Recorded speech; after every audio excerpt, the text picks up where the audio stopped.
नमस्कार दोस्तों, आज हम पढ़ेंगे सत्तावादी और लोकतांत्रिक शासन। इसमें हम संरचना में देखेंगे कि उद्देश्य, प्रस्तावना, सरकार, राजनीतिक व्यवस्था तथा राजनीतिक शासन। राजनीतिक शासन में शासनों के वर्गीकरण का उद्देश्य, लोकतांत्रिक शासनों का विकास, विकसित राज्यों में लोकतांत्रिक शासन, विकासशील राज्यों में लोकतांत्रिक शासन, अधिनायकवादी शासनों की प्रकृति।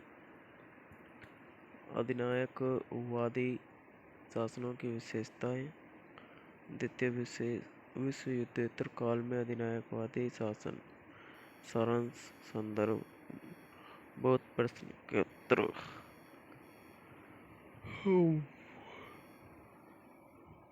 उद्देश्य में देख लेते हैं। इस इकाई में समकालीन लोकतांत्रिक और अधिनायकवादी सरकारों की समीक्षा की गई है। यह द्वितीय विश्व युद्धोत्तर काल में उभरी राजनीतिक शासनों का सामान्य वर्गीकरण है। इस इकाई का अध्ययन करने के पश्चात आप इस योग्य होंगे कि आप सरकार, राजनीतिक व्यवस्था तथा राजनीतिक शासन में भेद कर सकें, लोकतांत्रिक शासन के विकास का वर्णन कर सकें, आधुनिक लोकतांत्रिक शासन के रूप तथा उनकी प्रकृति एवं विशेषताओं की समीक्षा कर सकें, अधिनायकवादी शासनों की विशेषताओं की पहचान कर सकें तथा द्वितीय विश्व युद्धोत्तर काल में विस्थापित अधिनायकवादी शासनों की समीक्षा कर सकें। प्रस्तावना। जैसा कि हम पिछली इकाई में पढ़ा, विभिन्न राजनीतिक पद्धतियों के वर्गीकरण का आरंभ ईसा पूर्व 4वीं शताब्दी में अरस्तु ने आरंभ किया था। उसने तत्कालीन राजनीतिक पद्धतियों का वर्णन करने के लिए उत्पीड़न तंत्र, कुलीन तंत्र तथा लोकतंत्र जैसे शब्दों का प्रयोग किया था। आधुनिक समय के अनेक लेखक भी राजनीतिक पद्धतियों का वर्णन करते समय इन शब्दों का प्रयोग करते हैं। समकालीन राजनीतिक व्यवस्था शासन को मोटे तौर पर लोकतांत्रिक तथा अधिनायक तंत्र में विभाजित किया जाता है। जैसा कि हम देखेंगे, यह वर्गीकरण 20वीं शताब्दी में विकसित कुछ शासनों के लिए किया गया है। ये थे सोवियत संघ, फासीवादी इटली एवं स्पेन तथा नाज़ी जर्मनी। इससे पूर्व की हम आधुनिक लोकतंत्र शासनों एवं अधिनायकवादी व्यवस्थाओं की प्रकृति और उनके विकास की व्याख्या कर रहे हैं। यह आवश्यक है कि इस संदर्भ में एक प्रमुख सिद्धांत व्याख्या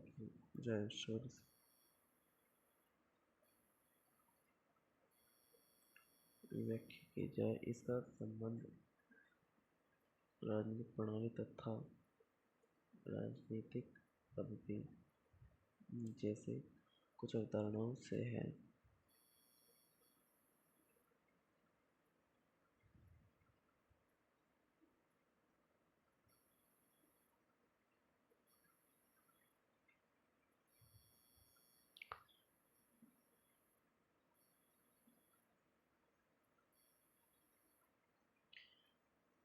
सरकार, राजनीतिक व्यवस्था तथा राजनीतिक शासन। राजनीतिक सरकार, राजनीतिक व्यवस्था तथा राजनीतिक शासन तीनों शब्दों का प्रयोग चाहे पर्याय के रूप में है। किया जा सकता है, फिर भी इनमें अंतर अवश्य है। सरकार शब्द का प्रयोग प्रायः उस संस्थागत प्रक्रिया के लिए किया जाता है जिसके अनुसार सामूहिक तथा सामान्यतः भारतीय निर्णय के लिए तथा लागू किए जाते हैं। सरकार के मूल कार्य कानून बनाना, विधायन, कानून लागू करना, कार्यकारक तथा कानून की व्याख्या करना, न्यायिक कार्य, यह तीनों कार्य करने से विधायिका कार्यपालिका न्यायपालिका करती है। तो हमने इससे क्या समझा? हमने इसे समझा कि सरकार के मूल कार्य कानून बनाना, विधायन, कानून बनाना यानी विधायन कह सकते हैं, कानून लागू करना यानी कार्यकारक तथा कानून की व्याख्या करना, न्यायिक कार्य। ये तीनों क्रमशः विधायिका, कार्यपालिका और न्यायपालिका। सरकार के मूल कार्य है कानून बनाना, कानून लागू करना, कानून की व्याख्या करना, कानून बनाने को विधायन, कानून लागू करने को कार्यकारक, कानून की व्याख्या करना न्यायिक कार्य। इन तीनों कर्मों से विधायिका, कार्यपालिका जो हम पढ़ते हैं वो ये हैं।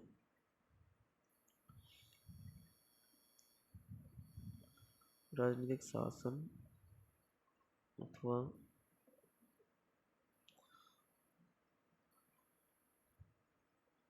राजनीतिक व्यवस्था।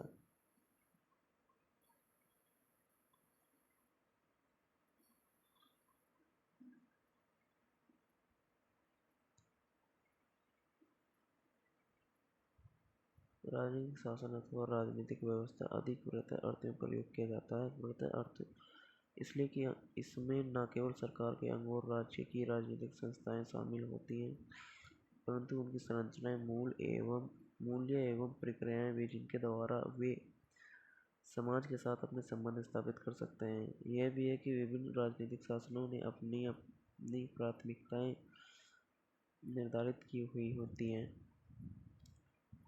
राजनीतिक शासनों का वर्गीकरण जिन बातों पर सामान्यतः ध्यान दिया जाता है वे हैं: शासन कौन करता है? क्या राजनीतिक भागीदारी की प्रक्रिया में केवल अभिजन विशिष्ट वर्ग होते हैं अथवा सभी देशवासियों की भागीदारी होती है? आज्ञा पालन किस प्रकार होता है? क्या राजनीतिक व्यवस्था के आदेशों का पालन बल प्रयोग के द्वारा कराया जाता है अथवा यह आम सहमति से, सौदेबाजी से या समझौते के द्वारा होता है? क्या राजनीतिक पद्धति की शक्ति केंद्रित है? राजनीतिक पद्धति की शक्ति केंद्रित है, सेंट्रलाइज्ड अथवा खंडित, फ्रेगमेंटेड है? संबंध पद्धति में शक्तियों के पृथक्करण तथा रुकावट एवं संतुलन को सुनिश्चित करने के लिए क्या व्यवस्था पाई जाती है? सरकार की शक्ति किस प्रकार प्राप्त की जाती है और किस प्रकार वह हस्तांतरित की जाती है?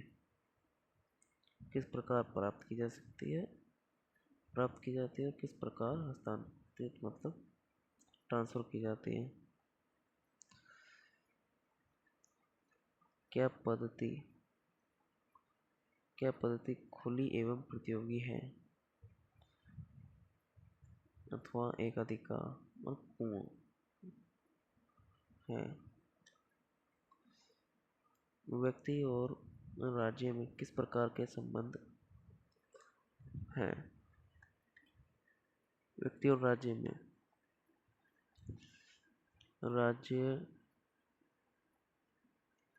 सरकारों और नागरिकों के मध्य अधिकारों अथवा उत्तरदायित्व का वितरण किस प्रकार किया जाता है? सरकारों और नागरिकों के मध्य अधिकारों तथा उत्तरदायित्व का वितरण किस प्रकार किया जाता है?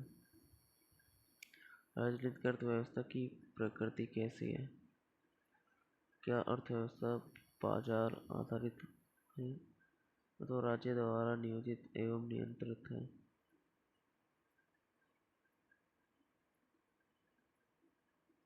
राजनीतिक पद्धति की कार्यप्रणाली की क्या सीमाएं हैं तथा उनका कार्य क्षेत्र क्या है? राजनीतिक पद्धति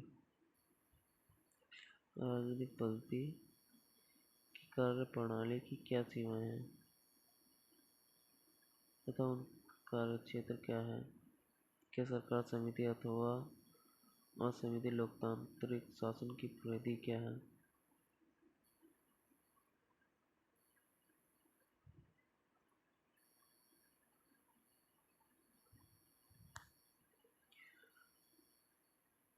किन परिस्थितियों और बाध्यताओं में कार्य किया जाता है?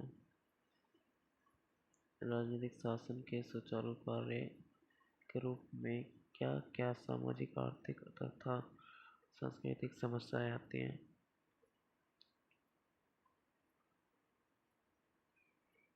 कोई राजनीतिक पद्धति कितनी स्थायी है?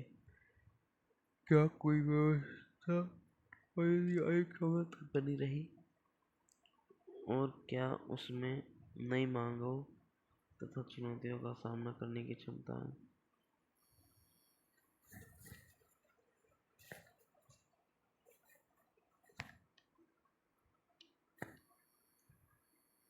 अपने उत्तरों के लिए नीचे दिए गए स्थान का प्रयोग कीजिए। इस इकाई के अंत में सरकार और राजनीतिक शासन में भेद स्पष्ट कीजिए। अभी हमने पढ़ा, अभी हम पूरा पढ़ते हैं एक लाइन शब्द। अब हमें इसका उत्तर ढूंढना है। सरकार और राजनीतिक शासन में भेद स्पष्ट कीजिए।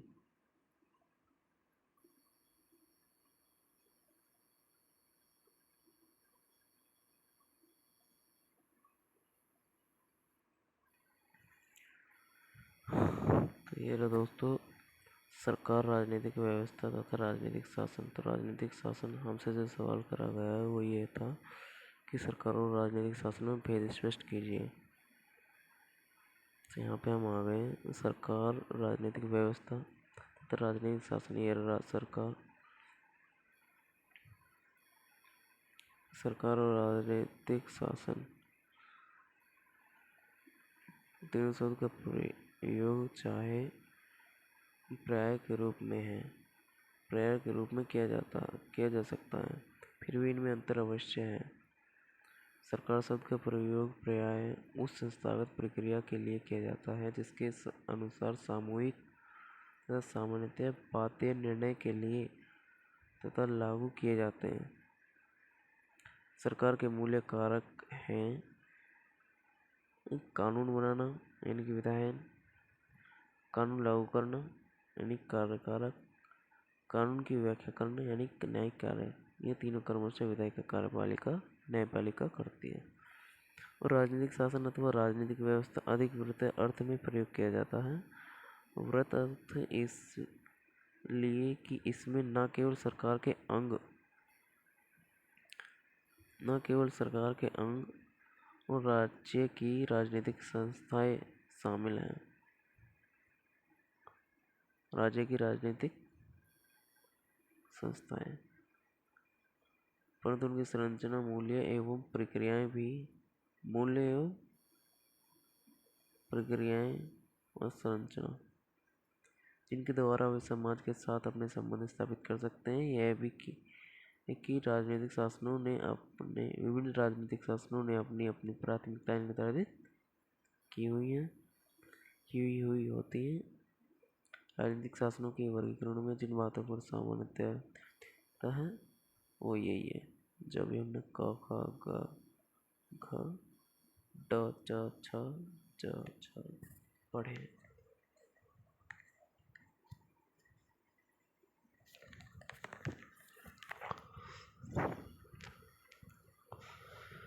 उसके बाद है आपका राजनीतिक शासनों के वर्गीकरण का देखते हैं।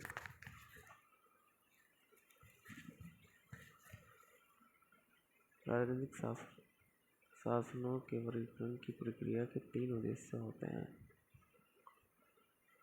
प्रथम, राजनीतिक शासनों के वर्गीकरण की प्रक्रिया सरकार और राजनीति को समझने की दिशा में एक महत्वपूर्ण कदम है। इसमें वे मुद्दे सम्मिलित होते हैं जिनकी व्याख्या पिछले प्रभाग 3.2 में की गई है। द्वितीय, वर्गीकरण की प्रक्रिया से किसी राजनीतिक प्रणाली विशेष के मूल्यांकन में सहायता मिलती है ताकि शासन की कुशलता में वृद्धि हो सके। तृतीय, इन सामान्य मुद्दों के अतिरिक्त परिस्थिति विशेष में कुछ महत्वपूर्ण प्रश्नों के समाधान में भी सहायता मिलती है, जैसे कि क्या पूर्व साम्यवादी देशों में जनवादी लोकतांत्रिक प्रणालियों से उदार लोकतंत्र में होने वाले परिवर्तन का स्वागत किया जाए या नहीं, या फिर क्या विकासशील देशों को दक्षिण पूर्व एशिया के देशों की भांति निर्देशित लोकतांत्रिक प्रवृत्तियां स्वीकार करनी चाहिए।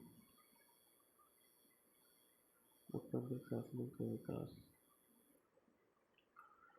लोकतंत्र शब्द अति प्राचीन शब्द है जिसकी उत्पत्ति ग्रीक भाषा के डेमोस अर्थात जनता और क्रेटिया अर्थात शासन अथवा सत्ता से हुई। ग्रीक भाषा के डेमोस अर्थात जनता और क्रेटिया शासन अथवा सत्ता से हुई है।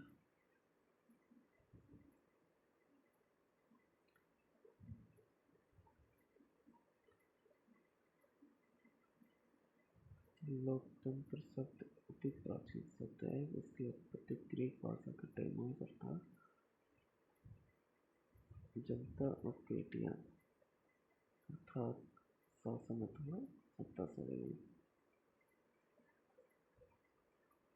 इसका अर्थ हुआ लोगों, जनता का शासन। डेमोक्रेटिक शब्द का प्रयोग सर्वप्रथम ग्रीस यूनान में 5वीं शताब्दी ईसा पूर्व के मध्य में किया गया। इसका प्रयोग ग्रीस के नगर राज्य के शासन के लिए किया गया था। इसका प्रयोग उत्सव में प्रचलित व्यवस्था, राजतंत्र, कुलीनतंत्र एवं लोकतंत्र के लिए किया गया।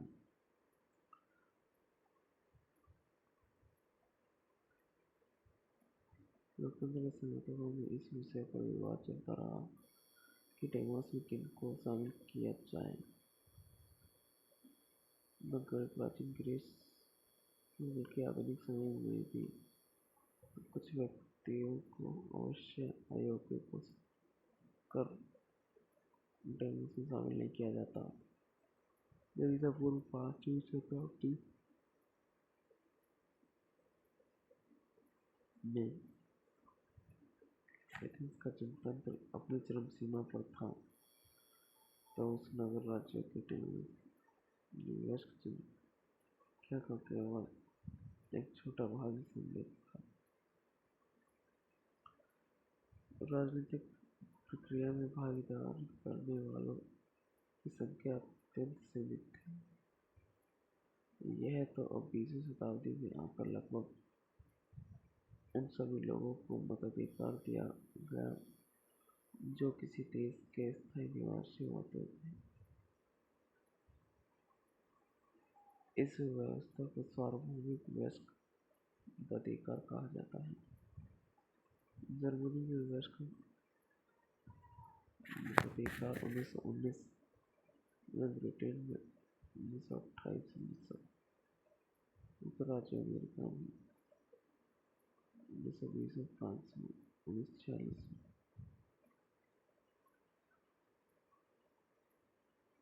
जर्मनी वयस्क मताधिकार 1919 में, ब्रिटेन में 1928 में, संयुक्त राज्य अमेरिका में 1920 में, फ्रांस में 1946 में तथा भारत में 1950 में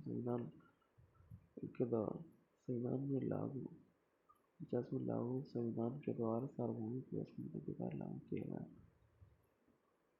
समझ रहे?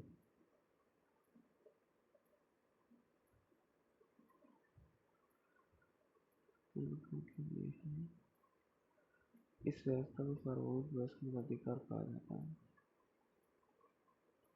जर्मनी वयस्क अधिकार में शामिल हुई। ब्रिटेन 1928 में, संयुक्त राज्य अमेरिका में 1920 में, 1946 में, भारत में 1950 में संविधान के द्वारा सार्वभौमिक वयस्क अधिकार लागू किया गया। निम्न में किन को शामिल किया जाए? इसकी प्रवृत्ति होती धारणा के साथ ही यह धारणा भी बदलती कि जनता द्वारा उस शासन से क्या अभिप्राय है। समकालीन राजनीतिक शासन में जनता द्वारा शासन को सुनिश्चित करने के लिए अनेक राजनीतिक संस्थाओं एवं प्रणालियों का विकास। जिन संस्थाओं और व्यवस्थाओं का तथा राजनीतिक जीवन से संबंधित जिन विचारों का 20वीं शताब्दी में विकास हुआ, वे मूल रूप से उनसे भिन्न हैं जो प्राचीन रोमन गणराज्य या इटली के मध्यकालीन गणराज्यों और पुनरुत्थान युग में पाए जाते हैं। अतः सार्वभौमिक वयस्क अधिकार की स्थापना के साथ ही लोकतंत्र के सिद्धांत और व्यवहार में राष्ट्र निर्माण को ध्यान में रखते हुए परिवर्तन हुए। ऐसा इसलिए भी हुआ क्योंकि लोकतंत्र का रूप छोटे नगर राज्यों से विशालकाय एक राष्ट्र राज्य में परिवर्तित हो गया।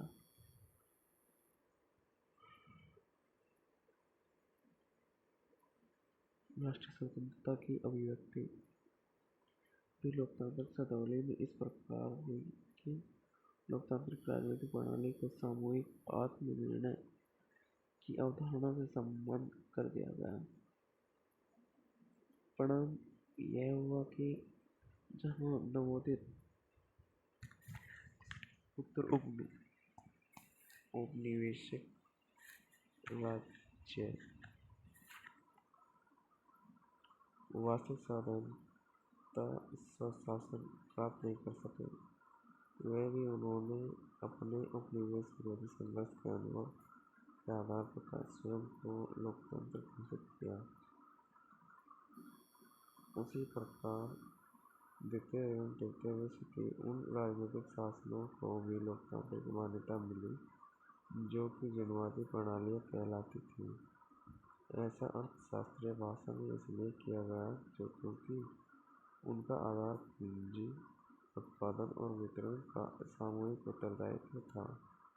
वे नियोजित अर्थव्यवस्था सभी के लिए काम की व्यवस्था में विश्वास करते थे, चाहे उन शासनों में जनसाधारण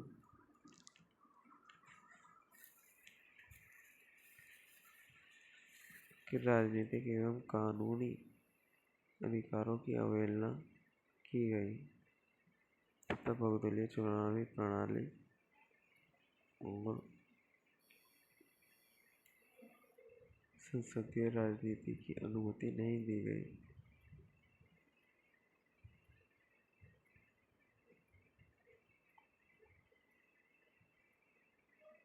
पाश्चात्य देशों के लोकतांत्रिक देशों ने पारंपरिक राजनीतिक और कानूनी भाषा का सहारा लिया। पाश्चात्य देशों को लोकतांत्रिक शासनों ने पारंपरिक राजनीतिक और कानूनी भाषा का सहारा लिया। चुनावी एवं नागरिक अधिकारों, लोकतांत्रिक संविधान और संस्थाओं पर बल दिया। साथ ही राजनीतिक व्यवस्था की औपचारिक स्वतंत्रता और समानता को मान्यता दी गई। ऊपर लोकतांत्रिक शासन का जो संक्षिप्त ऐतिहासिक वर्णन किया गया है, उससे यह स्पष्ट होता है कि जनतंत्र में अस्पष्टता के साथ साथ तीव्र दार्शनिक और वैचारिक विवाद भी हुए। पूर्व या पश्चिम के देश या फिर विकसित अथवा विकासशील देशों में लोकतंत्र की अपनी अपनी विशेषताएं पाई गई।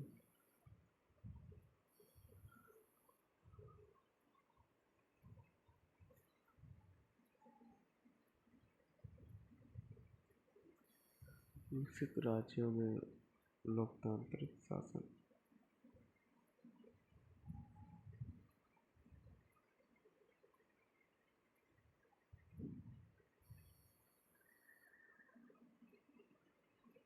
विकसित राज्यों या लोकतांत्रिक प्रणालियों को रॉबर्ट टल ने अपनी पुस्तक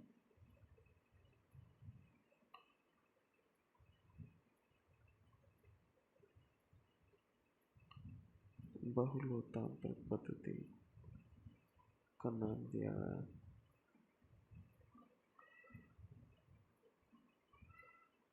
अनेक पाश्चात्य लेखकों ने बहुतंत्र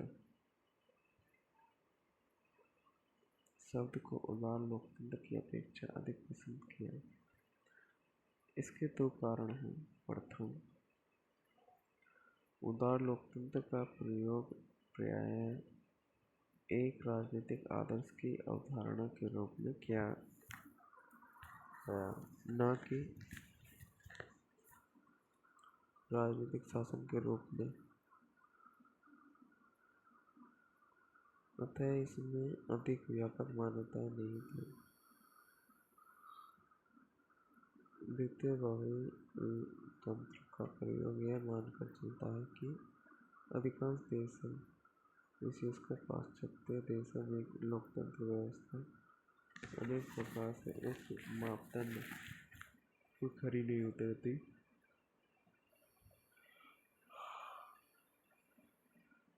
जिसका राजनीतिक सिद्धांतों में विकास किया गया है। उदार लोकतंत्र अथवा बहुतंत्र पद्धति उत्तरी अमेरिका,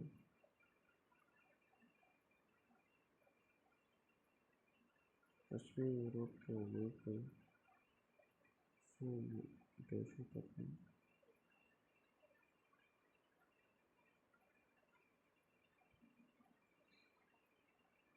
ऑस्ट्रेलिया में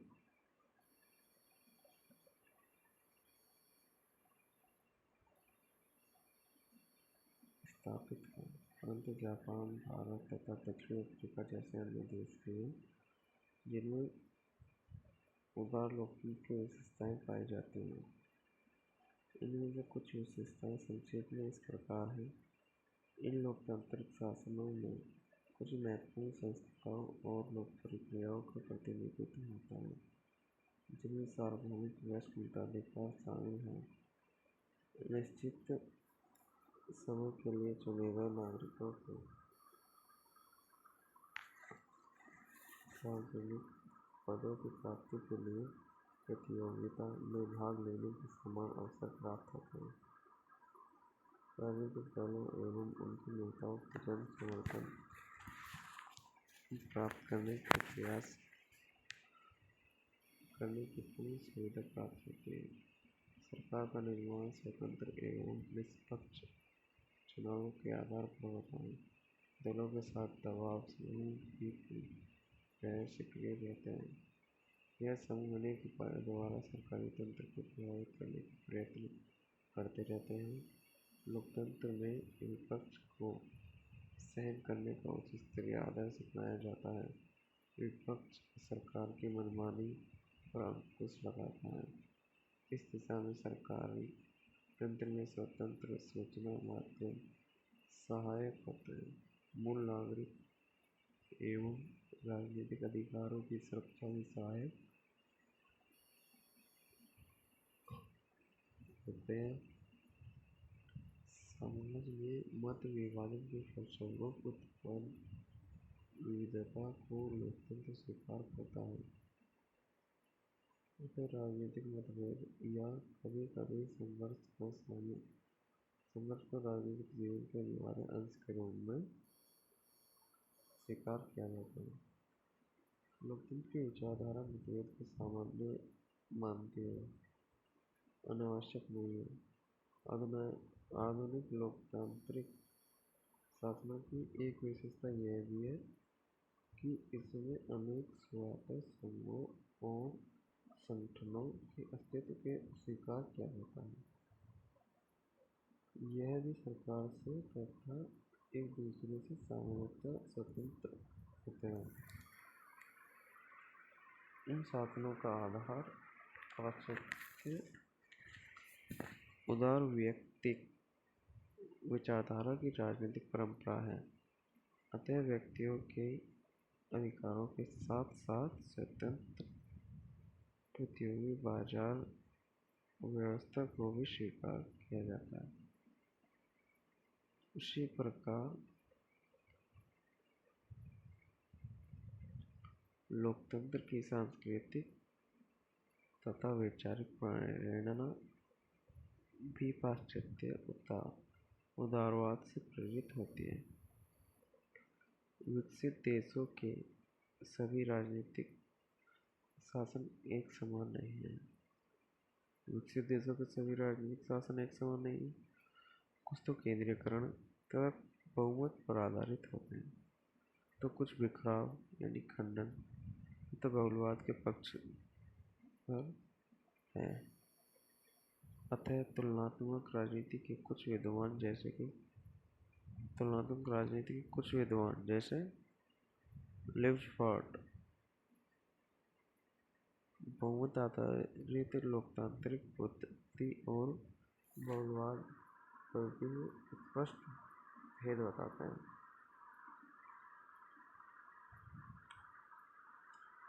बहुमत आधारित लोकतंत्र प्रायः वेस्टमिंस्टर मॉडल के अनुसार संसदीय प्रणाली को कहा जाता है। इस प्रकार की लोकतांत्रिक प्रणालियाँ ब्रिटेन, ऑस्ट्रेलिया, न्यूजीलैंड, कनाडा तथा इजराइल में पाई जाती हैं। इसके लिए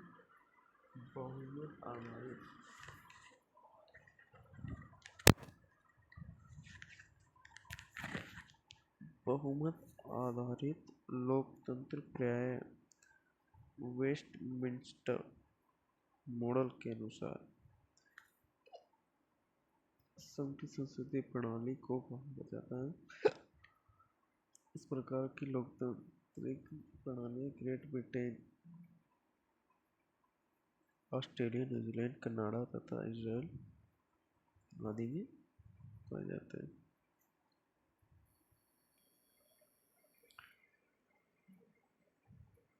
इनकी सामान्यतः विशेषताएं हैं: एक, बहुमत प्राप्त राजनीतिक दल की सरकार कार्यपालिका विधायिका के संबंध में शक्ति पृथक्करण का अभाव। साधारण बहुमत चुनाव पद्धति, जिसे first part the post system भी कहा जाता है। एकात्मक अथवा अर्ध संघीय व्यवस्थाएं तथा विधायिका की सर्वोच्च इत्यादि। अमेरिकी शासन प्रणाली पर आधारित बहुलवादी लोकतांत्रिक प्रणाली शक्ति पृथक्करण एवं रुकावट और संतुलन के सिद्धांतों पर आधारित होती है। संवैधानिक प्रावधान संस्थागत बिखराव को मान्यता देते हैं। बेल्जियम, ऑस्ट्रिया, नीदरलैंड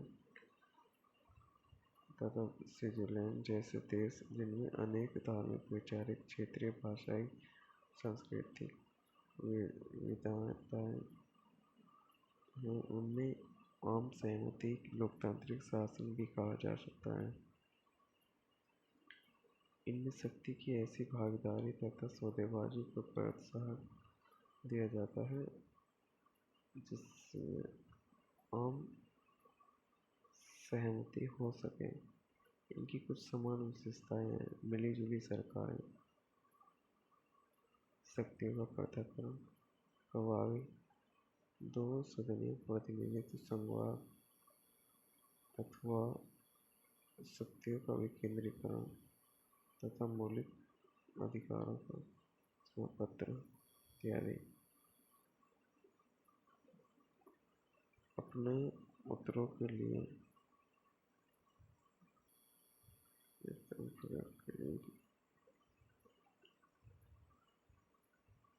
बहुलवादी लोकतांत्रिक शासनों की क्या विशेषताएं हैं? विकसित देशों के सभी राजनीतिक शासन एक समान नहीं है। कुछ तो केंद्रीकरण तथा बहुमत पर आधारित, कुछ भी खराब प्रतिफलवाद के पक्षधर हैं। वे तुलनात्मक राजनीति से कुछ विद्वान जैसे कुछ बहुत आधारित लोकतांत्रिक पद्धति पर बहुलवादी पद्धति में भी हैं। बहुमत आधारित लोकतंत्र प्राय वेस्टमिंस्टर मॉडल के अनुसार संगठित प्रणाली को पाया जाता है। इस प्रकार लोकतांत्रिक प्रणालियाँ great Britain, Australia, New Zealand, Canada तथा इजराइल आदि में पाई जाती है। इसकी समान विशेषताएं: एक बहुमत प्राप्त राजनीतिक दल की कार्यपालिका विधायिका को संबंध मिल सकती है। साधारण बहुमत चुनाव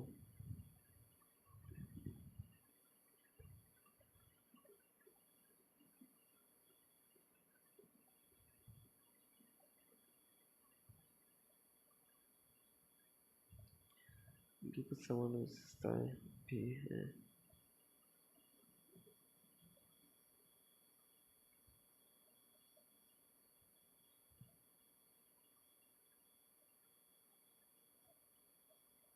मिलीजुली सरकारें, शक्तियों का पृथक्करण, प्रभावी दो सदनीय प्रतिनिधित्व, संघवाद तथा शक्तियों का विकेंद्रीकरण तथा मौलिक अधिकारों का घोषणा पत्र इत्यादि।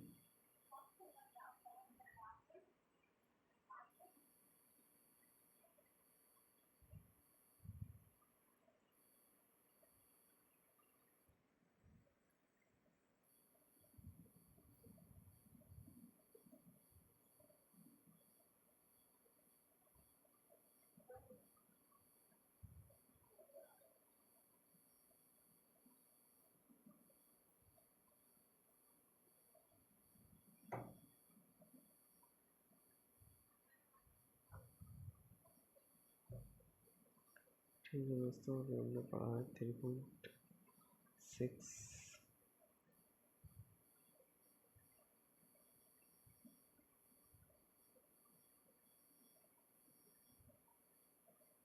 बाकी का आगे करते हैं।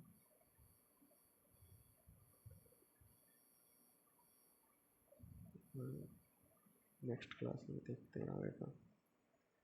जय हिंद, जय भारत। यहाँ से पढ़ते रहिए।